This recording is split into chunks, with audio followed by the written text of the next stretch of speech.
Enjoy, ranter. She bites. The Apache traders.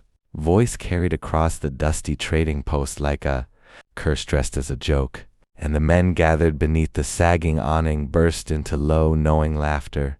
The late afternoon sun bled red across the desert horizon, turning the distant mesas into jagged silhouettes. Silas Boone stood tall and unmoving, boots planted in the dirt, eyes fixed not on the trader, but on the woman beside him. Her wrists were free, her chin lifted, her dark eyes sharp as flint.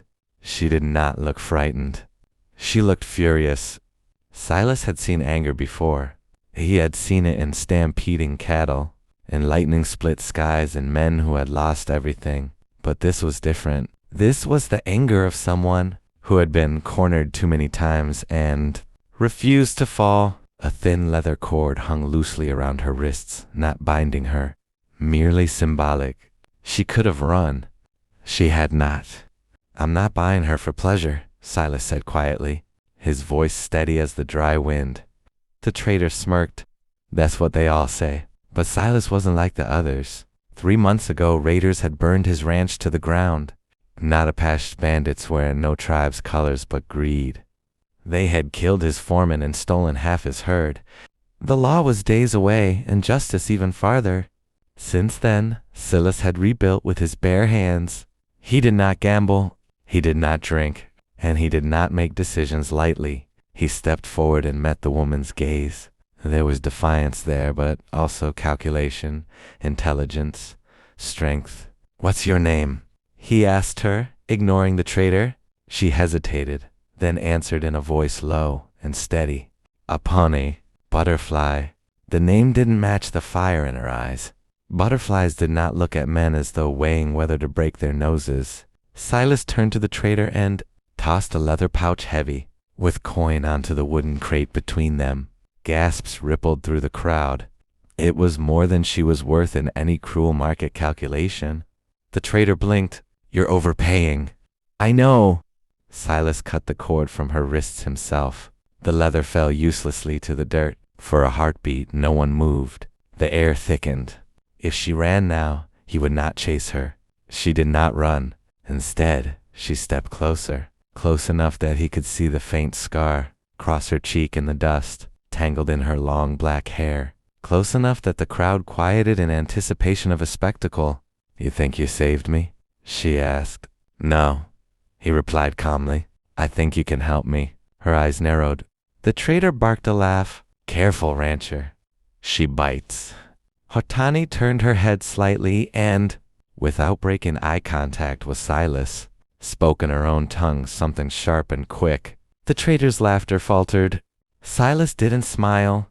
"Good," he said. "I need someone who does." The journey back to his ranch was silent except for the rhythmic thud of hooves against packed earth. He did not bind her. He did not order her to ride. Behind him, he handed her the reins of the second horse and mounted his own. Freedom was not a word spoken between them, but it hovered there. At dusk, they reached the charred remains of what had once been his home. Half the structure had been rebuilt, rough timber walls, a new roof not yet sealed against rain. Smoke curled from a stone fire pit outside. "This is what you bought me for?" she asked, scanning the blackened fence posts and broken corral. "I bought your freedom," he corrected. "What you do with it is up to you." She studied him carefully, as though searching for the trap hidden beneath his words. "You expect me to stay?" "No." The simplicity of the answer seemed to unsettle her more than chains would have. "I expect you to choose."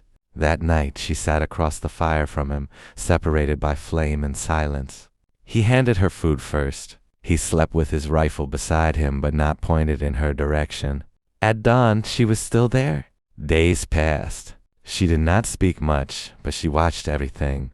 She repaired a broken water trough without being asked. She mended a torn saddle strap with swift, practiced hands.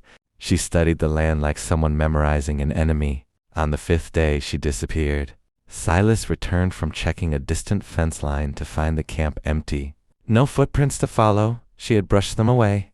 The horse he had given her was gone. He stood in the quiet yard and nodded once. "Fair enough," he murmured. But that night, as coyotes howled in the distance, a shadow moved along the ridge overlooking his ranch. A rider, watching. Haponi had not left. She had circled, observed, tested. And when the bandits came back, because men who burn once always return for ashes, it was her arrow that struck first. Silas heard the whistle of it before he saw the chaos erupt. One rider fell from his horse with a cry. Another shouted in confusion. Smoke bombs rolled into the yard, blinding and choking. Silas grabbed his rifle and fired twice, precise and controlled. But it was Apani who moved like desert windswift, unseen, unstoppable. She did not fight recklessly.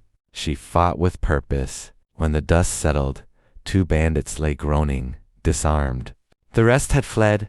Apani stepped into the clearing, breath steady, eyes blazing. You rebuild too slowly, she said. Silas lowered his rifle. Then help me rebuild faster. For the first time, the corner of her mouth lifted, not quite a smile but close, and something unspoken shifted between them. Not ownership, not debt.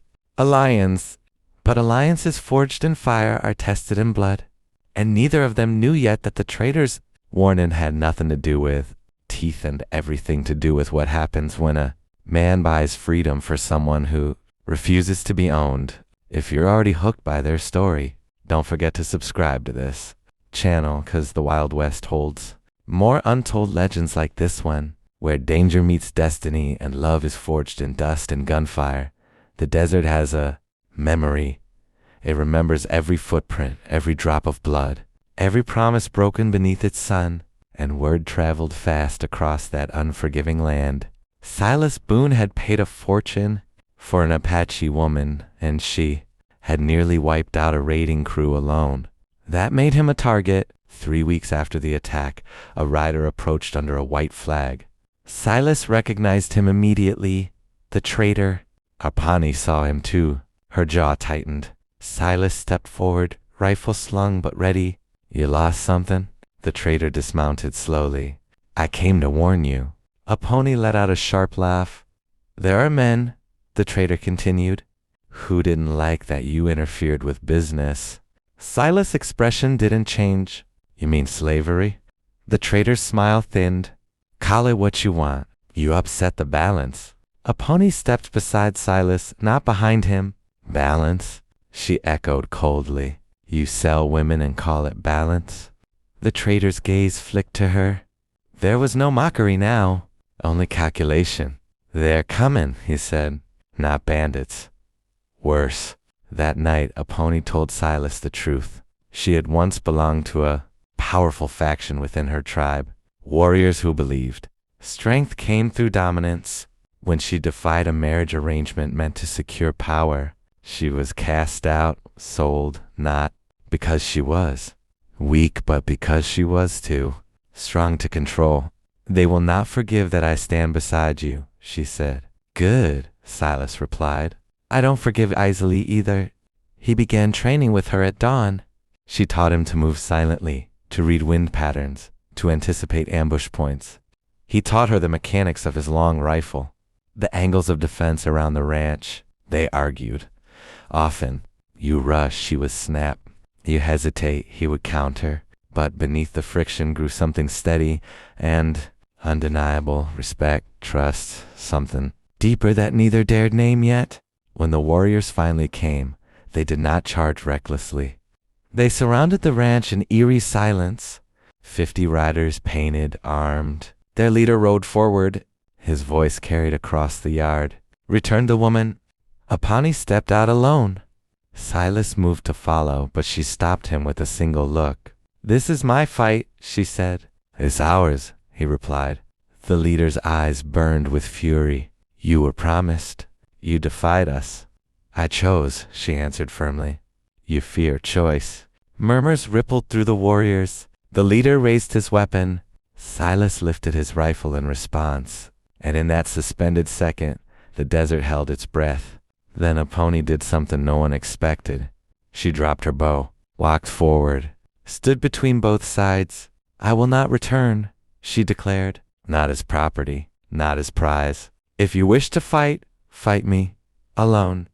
Gasps. The leader dismounted slowly. He had not anticipated challenge-only submission.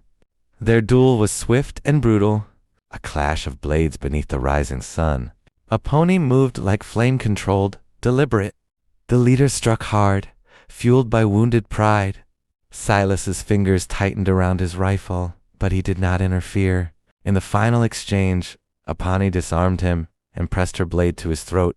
Silence fell heavy. "Do you see?" she said softly to him and to all watching. "Strength is not ownership." She stepped back, lowering her weapon.